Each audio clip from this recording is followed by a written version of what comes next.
There is a woman who lives in the sky, silver-skinned, timeless, and wise.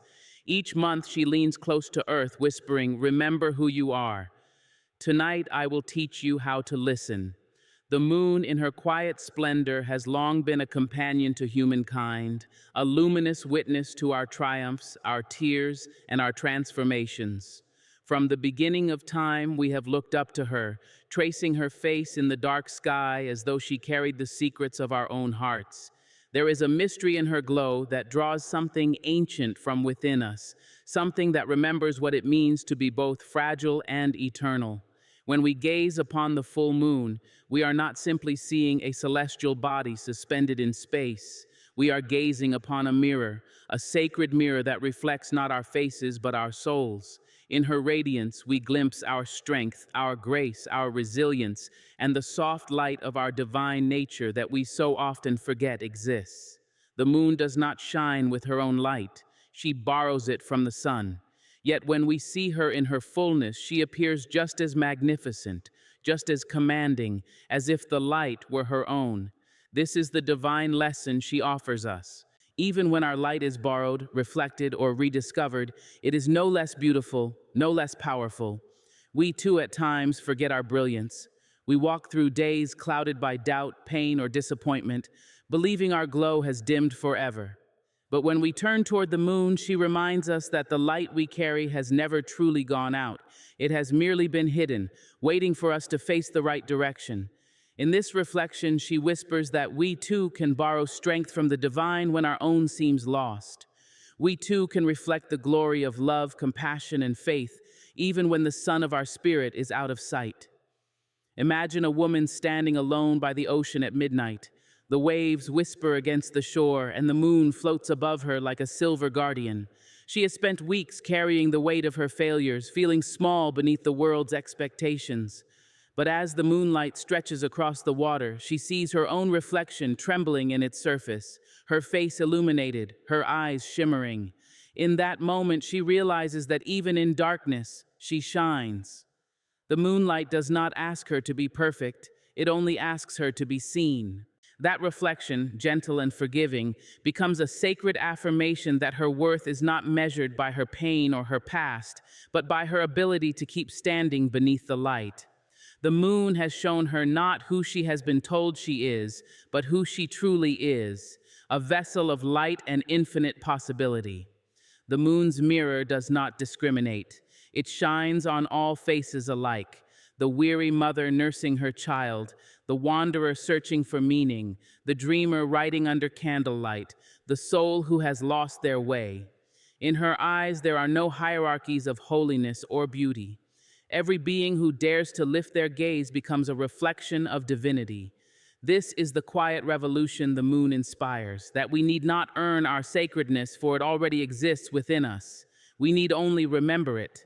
The moon's glow invites us to turn inward, to see beyond the scars, beyond the stories, beyond the noise of the world, and to recognize the vast, untouched expanse of spirit that waits beneath.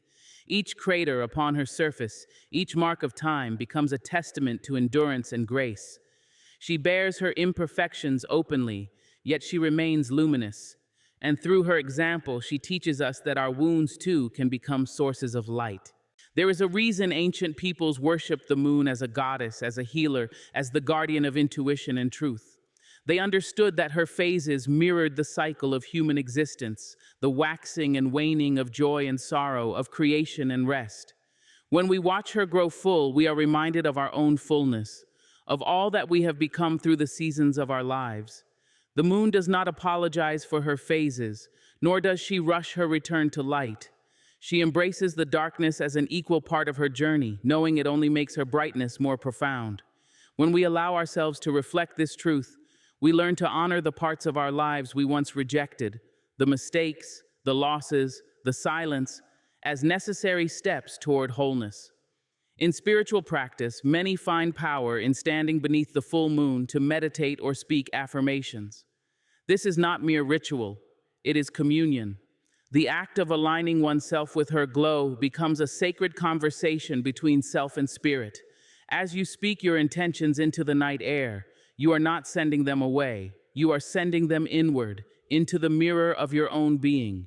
The moon receives them and reflects them back, magnified with clarity. Each word becomes a ray of light folding back into your heart. For those who have forgotten their beauty, the full moon becomes a gentle reminder that divine love never ceases to shine upon them. For those burdened by fear, her glow becomes armor woven of serenity. For those seeking truth, she becomes a teacher, steady and soft, showing them that illumination comes not through force, but through surrender. Even in science, the moon's reflection holds meaning. Just as her gravitational pull commands the tides, so does her energy move the emotional waters within us. The moon is both mirror and magnet, drawing from us the feelings we've buried, the dreams we've deferred.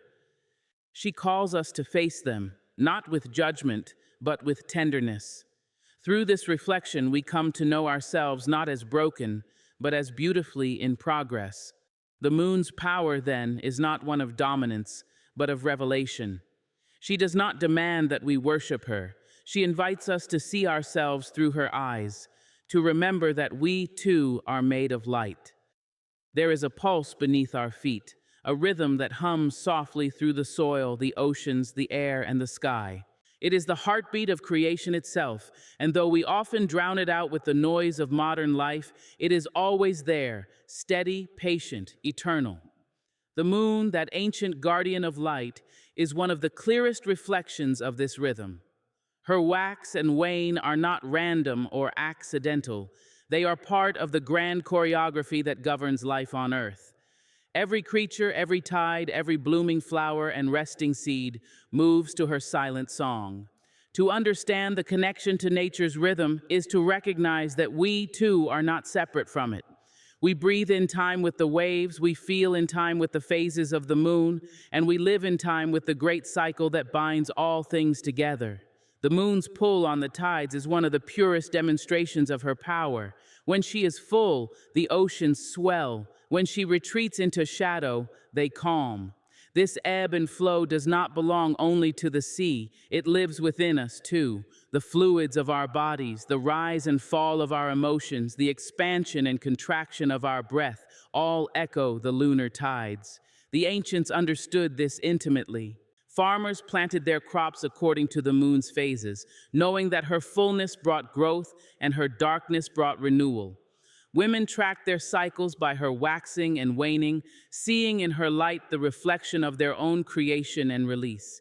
Even now, when the full moon rises, many people find themselves restless, awake, stirred by something deep and unseen. It is not superstition, it is remembrance. The body remembers the song of nature even when the mind has forgotten it. When we fall out of step with this rhythm, our spirits grow weary. We rush from one task to the next, measure life in numbers and deadlines, and forget that the universe does not move in straight lines but in circles. The sun rises, the moon grows, the seasons turn, and we are meant to turn with them. To live attuned to nature's rhythm is to reclaim the grace of slowness, to honor the beauty of cycles, to understand that rest is not weakness but part of the divine pattern of renewal. The moon teaches this better than any scripture could. She disappears not because she is defeated, but because she is gathering herself for another rise. In her darkness, she restores her strength. If we learn to honor our own darkness the way she does, we would find peace instead of shame in our moments of quiet. We would see that retreat is not failure, but preparation. There was once a young artist who painted only during the day. She loved the sun's warmth, its clarity, the certainty of its presence, but her work, though bright, lacked depth. One night, unable to sleep, she went outside and sat under the full moon. The world was different there, softer, deeper, more honest. The colors of the night were muted, yet alive. Shadows danced where light had once dominated. She began to paint under that light, and for the first time, her work breathed. The moon had taught her that art, like life, is not only about the brightness of day, but about the quiet pulse of night. She learned to follow the rhythm of both, the sun and the moon, the doing and the being. In that balance, her spirit aligned with something greater than herself. That alignment is what we mean when we speak of connecting to nature's rhythm. It is the act of remembering we are participants, not spectators, in the dance of existence. The moon invites us to move through our own cycles with grace. There are days when we wax, when our energy swells, our ideas bloom, and we are full of creation. And then there are days when we wane, when our bodies and minds demand rest, reflection, stillness. But our culture often fears the waning. It glorifies the endless light, the constant motion, the permanent productivity. Yet the moon reminds us that to shine endlessly would be unnatural, even destructive. Her power lies not in constant brilliance, but in balance. To honor that rhythm is to give ourselves permission to ebb without guilt, to flow without fear. It is to know that our worth does not diminish when we pause, that the soul needs time to breathe in darkness as much as it needs to glow in light. Many spiritual traditions use the full moon as a marker for ceremonies, meditations, or cleansing rituals, not because of superstition, but because the lunar cycle mirrors the emotional and energetic flow of the human spirit.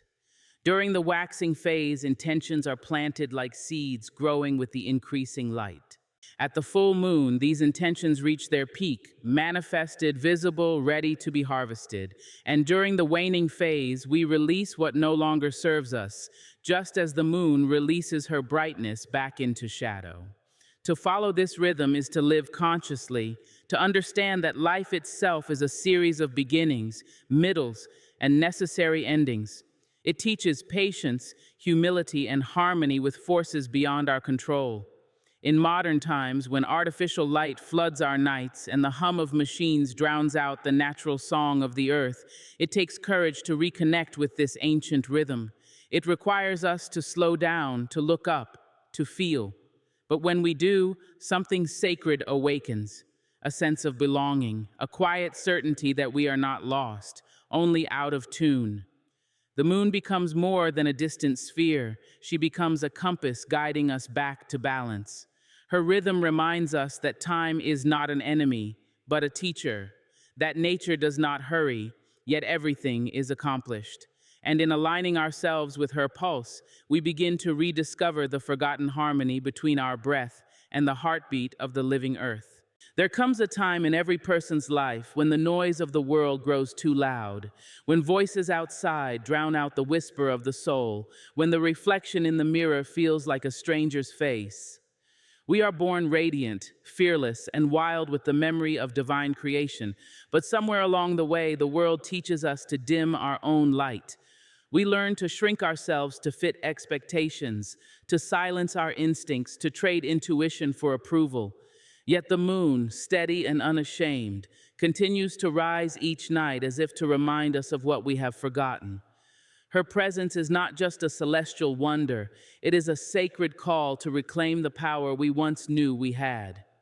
When we stand beneath her glow, we are invited to remember that the divine has never left us. It only waits for us to come home to ourselves. Reclaiming inner power is not about control or dominance. It is about remembrance, awakening, and return. To reclaim power is first to understand that power has never truly been lost. It cannot be taken by another, though it can be forgotten, neglected, or buried beneath years of self-doubt. The moon does not fight the darkness to shine. She simply allows herself to reflect the light that was always there. In the same way, our strength is not something we must acquire from the outside world. It is the light already burning within us, waiting for permission to rise. The rituals performed under the full moon are ancient tools for that remembrance. They do not give power, they reveal it.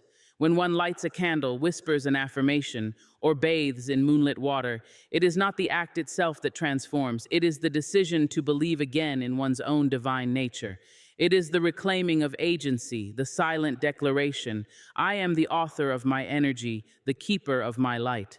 Imagine a woman who has spent years carrying the weight of other people's opinions. She has molded herself to please, to be accepted, to avoid rejection. Each compromise has dimmed her spark until she begins to forget what her own truth sounds like. One night, during a full moon, she walks outside, weary and aching, and stands barefoot on the cool earth. She feels the stillness around her, the hum of insects, the whisper of wind, the distant murmur of life, and she looks up. The moon's silver light touches her skin, and for a moment, something within her stirs. It is quiet, but undeniable, a pulse that feels older than her name. She begins to speak softly, words that rise from somewhere deep inside. I release what is not mine. I reclaim what I have forgotten. I am whole. The moon listens, and so does her spirit. That night, she sleeps differently. No grand transformation, no sudden miracle, but a soft shift, a beginning. The first thread of her power has been woven back into her being, and she knows she will never again be entirely the same. The moon's lesson is that true power is cyclical, not static. It expands and contracts like her phases. There are moments when we shine fully, when our purpose blazes bright and undeniable, and there are moments when we must retreat into the shadows, gathering wisdom, healing, and perspective. Society often celebrates only the visible glow, the outward success, the confident voice, the unstoppable drive. But the moon teaches that even in darkness, power is alive. It grows in silence, in reflection, in surrender. The act of reclaiming power, therefore, is not about constant shining, but about honoring all our phases, even those of rest and renewal. It is an act of deep self-trust, to know that the light will return, that our strength is not lost in the void, but being refined within it. To reclaim power also means breaking the chains of fear, fear of judgment, failure, rejection, or change. The moon's light touches all things equally and shows no preference for perfection. She shines upon the cracked earth as easily as upon still waters. Likewise, our imperfections do not diminish our divinity, they deepen it. When we reclaim power, we stop seeking validation from others and begin to see ourselves through the eyes of the universe, vast, necessary, radiant, imperfectly perfect. The moon's glow asks us to stop apologizing for existing, to stop questioning our worth, and to stand unashamed in our light. Every scar, every heartbreak, every loss becomes a mark of endurance, not weakness. The moon does not smooth her craters to be beautiful. She wears them as proof of her journey through eternity. There was once an elder who told her granddaughter that every full moon carries a secret message. It speaks, she said, to those who have forgotten that they are creators, not just survivors. The young girl, curious and unsure, began a practice of writing her fears on paper during each full moon and burning them under the night sky. Months passed, and she noticed a change, not in her circumstances, but in her spirit. She began to feel lighter, stronger, more centered. The ritual itself was simple, but its meaning profound. By releasing what drained her, she made space for her true essence to return. That is the essence of reclaiming power. It is not about gaining control over the world, but regaining harmony with oneself. The moon's power mirrors the divine feminine energy within all beings, regardless of gender, a force that nurtures, protects, and creates. To reclaim this power is to realign with intuition, compassion, and the inner voice that guides us toward truth. In a world that often rewards hardness, competition, and noise, choosing to be gentle, patient, and still becomes a revolutionary act. It is through that stillness that true power emerges, the quiet certainty of one who knows their worth, who no longer needs to shout to be heard. The moon in her silence moves oceans. She speaks not with words but with presence. So too can we reclaim our influence not through aggression, but through authenticity. True power is calm, grounded, and luminous. It does not seek to dominate, but to illuminate. And when we allow that kind of power to rise within us, we become mirrors ourselves, reflecting light to others, reminding them too of what they have never truly lost. There is a sacred beauty in letting go, though the world often teaches us to cling to memories, to pain, to people who have already walked beyond the door of our destiny. We hold tight because we fear emptiness, we fear silence, we fear the unknown that waits on the other side of release. Yet the moon, in all her wisdom, shows us a different way. Each month she grows full, radiant, magnificent, and then, without resistance, she begins to wane. She does not weep for her fading light or grasp at what is slipping away. She releases it, trusting that the cycle will bring her fullness again. In her graceful surrender lies the most powerful transformation, the kind that does not come through force, but through faith. To live in alignment with the moon's rhythm is to understand that every ending is not a loss, but a doorway. Every release is not destruction, but rebirth. Transformation through release begins with a deep recognition that what we carry defines the shape of our spirit. Our energy, our peace, our purpose, these are all bound by what we choose to hold on to. When our hands are full of old pain, there is no room left for blessing. When our minds are heavy with resentment, there is no space for clarity. And when our hearts are chained to fear, love cannot flow freely through them. The full moon, in her luminous generosity, invites us to lay these burdens down. She illuminates what has been hiding in shadow, the habits, the wounds, the thoughts we cling to, and offers us a moment to see them clearly, not as punishments, but as lessons ready to be released. There is healing in that vision, a quiet truth that whispers, "You do not need to carry this anymore." Consider the image of a tree in autumn. Its leaves turn gold and crimson, trembling in the wind before falling gracefully to the earth. The tree does not mourn their departure. It knows that release is part of its survival. The letting go creates room for new growth, for deeper roots, for renewal when spring returns. So it is with the soul. We must learn to shed with the same trust, to let what no longer nourishes us fall away, even when the letting go feels like loss. There was once a man who clung tightly to his anger, anger at the betrayals, the disappointments, the years that had not turned out as he planned. He carried it like armor, believing it protected him. But the longer he held it, the heavier he became until joy could no longer reach him. One night he stood under the full moon, the cool air pressing against his skin, and he whispered the names of everything he needed to release, every grudge, every sorrow, every what if. As he spoke, he imagined them lifting from him like leaves in the wind. When he was done, he felt lighter, not because his pain had vanished, but because he had stopped fighting its presence. That night, transformation began. The moon had not changed his life, but she had changed his heart, and that was enough. Release does not mean forgetting or denying. It is not the erasure of what has happened, but the acceptance that it no longer needs to define who we are. The moon's waning phase teaches us that healing is not about pretending the darkness doesn't exist. It is about moving through it with grace. Just as she fades to black before becoming new again, we too must embrace the empty spaces that follow release. They are not voids, but fertile ground, waiting to be filled with something truer, freer, more aligned with our spirit. Too often, we mistake holding on for strength, when in truth, it is the willingness to release that demands courage. To let go of the familiar, even when it no longer serves us, requires faith in the unseen, faith that what we release will return in another form, purer and more purposeful.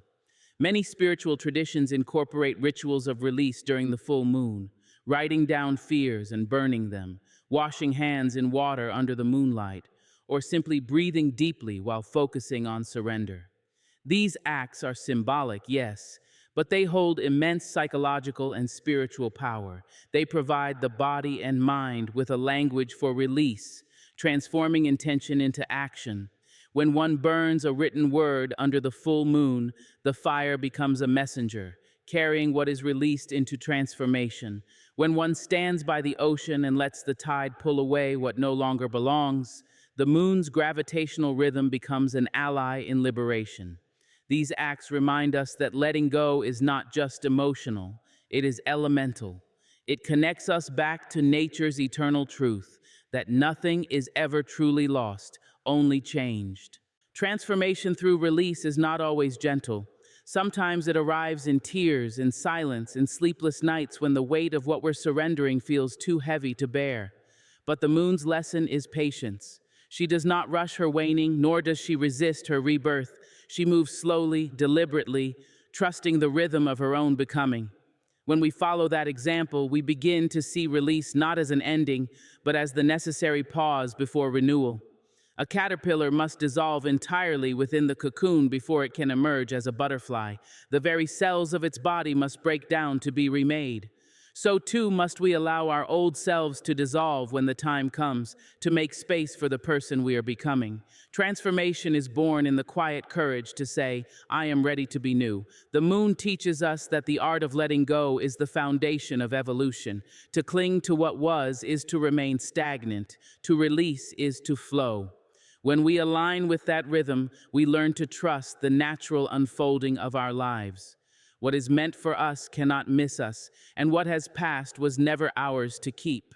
The light of the full moon shines upon all that is ready to be shed, not with judgment, but with compassion. She shows us that to release is not to lose power, but to return it to its rightful source within ourselves. The more we let go, the more space we make for light to enter. And in that space, transformation breathes, stretches, and begins again. In a world that often confuses power with aggression and safety with control, the moon teaches us a gentler, wiser truth. Protection is not born from walls or weapons, but from love. Love, in its purest form, is not fragile. It is a force older than the stars, fierce enough to heal what fear has broken and to guard what pain has tried to claim.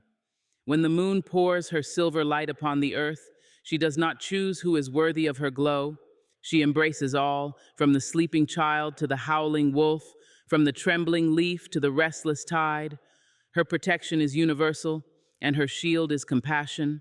To live in that rhythm is to understand that true protection comes not from closing off the heart, but from opening it wide enough that nothing hostile can find a place to stay within it.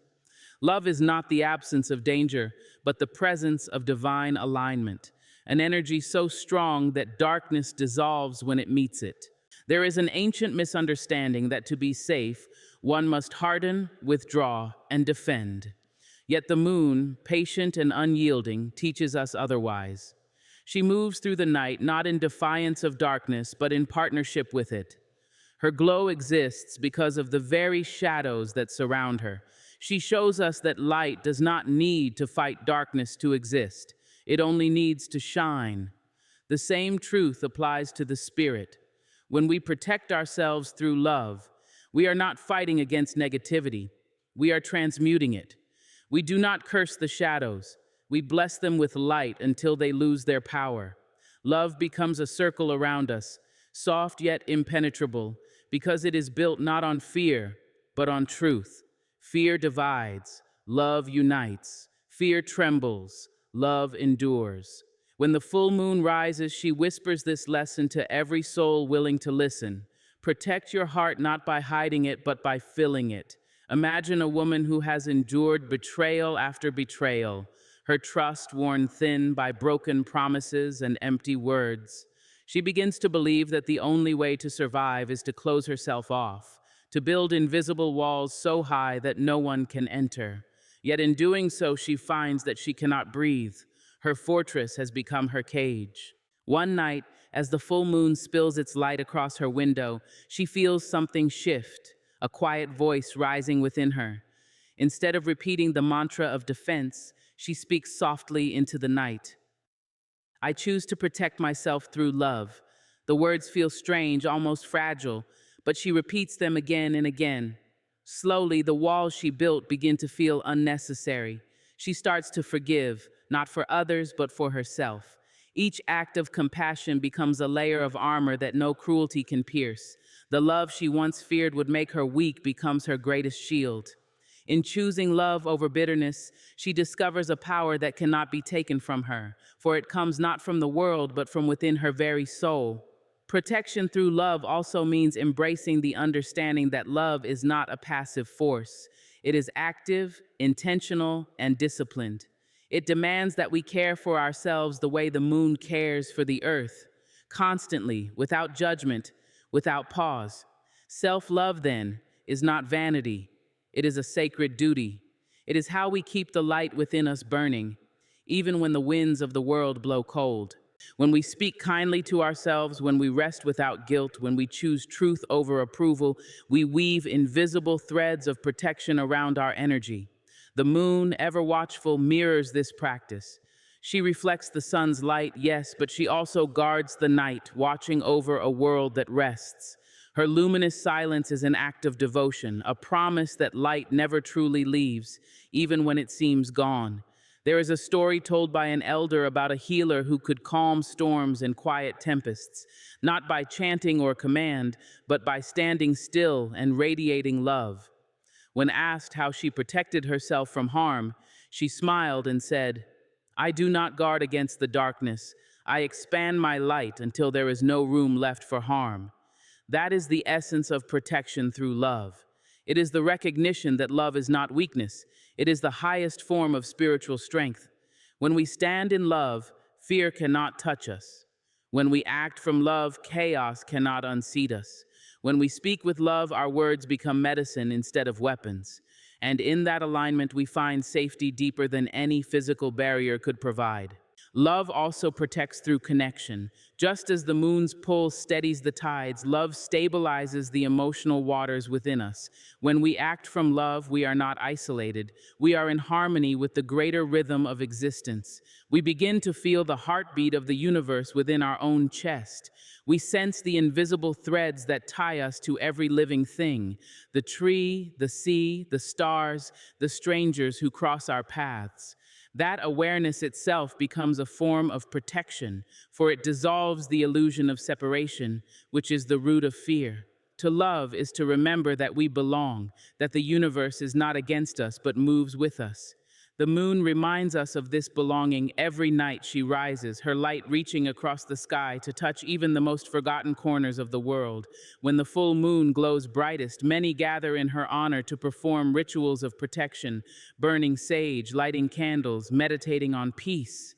Yet the most powerful ritual of all is the one performed in silence, the simple decision to replace fear with love in every small act, to forgive where it feels impossible, to speak softly where anger wishes to rise, to choose kindness even when the world does not. These are not acts of surrender, they are acts of sovereignty. For love, unlike fear, cannot be manipulated or controlled. It is infinite, self-renewing, and eternal, like the moon herself. When we live through love, we become vessels of divine protection, anchored, illuminated, and free. There is a quiet truth that hums beneath every heartbeat, an invisible thread that binds each of us to the stars, the sea, and the soil beneath our feet. It is the truth of oneness, the ancient understanding that we are not separate from the universe but expressions of it. The moon, luminous and eternal, is the most patient teacher of this truth. She rises and falls in rhythm with our own emotions, casting her silver glow upon every living thing without distinction. She does not choose where her light falls. It touches the deserts and the oceans alike, the joyful and the sorrowful, the believer and the skeptic. To stand beneath the full moon and feel her light on your skin is to feel a piece of the cosmos recognizing itself in you. It is to remember that the atoms in your body once burned inside the heart of a star, and that the same energy that moves the tides also moves your spirit. Unity with the universe is not a concept to be understood with the mind. It is a truth to be felt in the stillness of the soul. The human spirit was never meant to live in isolation from the rhythms of the cosmos. Yet over time, we have built walls between ourselves and the world that birthed us. We live under artificial lights that drown the stars, move through days measured by screens instead of sunlight, and forget to look up long enough to notice the slow, sacred dance of the heavens. But the moon remains, unchanging in her purpose, whispering softly to those who remember how to listen. She reminds us that we belong to something infinite, something that cannot be contained by human definitions or limits.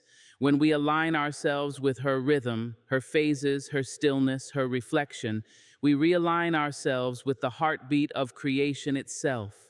That alignment brings peace, a peace that cannot be shaken by circumstance. For it comes from knowing that every part of existence is interconnected, and therefore, we are never truly alone. To live in unity with the universe means to move with the awareness that every action, every thought, every breath sends ripples outward, touching everything else. The moon pulls the tides not through effort, but through presence, So too does our energy influence the world around us. When we live in harmony with compassion, gratitude, and awareness, we add light to the collective current of creation. When we live in fear, bitterness, or anger, we disturb that current, creating turbulence within ourselves and those near us. The moon's lesson is balance. She waxes and wanes, gives and receives, shines and rests. To embody unity is to mirror that dance, to give without depletion, to rest without guilt, to love without condition. It is the realization that what we do to others, we ultimately do to ourselves, for there is no separation between the two. There was once a man who spent his life searching for meaning, traveling to sacred places, meditating beneath ancient trees, seeking wisdom in books and temples. One night, exhausted and disillusioned, he sat by a river as the full moon rose above it. The light shimmered across the water, and he watched as the ripples bent and reflected her glow. In that quiet moment, he understood what no teacher had been able to explain, that the universe was not something to find, but something to remember. The moon above him, the water before him, the breath within him, all were part of the same song. He realized that unity is not a distant truth waiting to be earned. It is the very fabric of existence, always present, always offering itself to those who are still enough to see it. When we begin to live from that awareness, our perception of life transforms. The world no longer feels like a collection of separate pieces competing for survival, but a vast, interconnected tapestry where every being, every sound, every moment has purpose. The pain of another becomes our own, and so does their joy. We begin to act not from self-preservation, but from mutual preservation, understanding that the healing of one is the healing of all. The moon embodies this balance perfectly. She affects the tides without touching them, influences growth without speaking, and illuminates without burning. Her power is quiet yet vast, her reach invisible yet undeniable.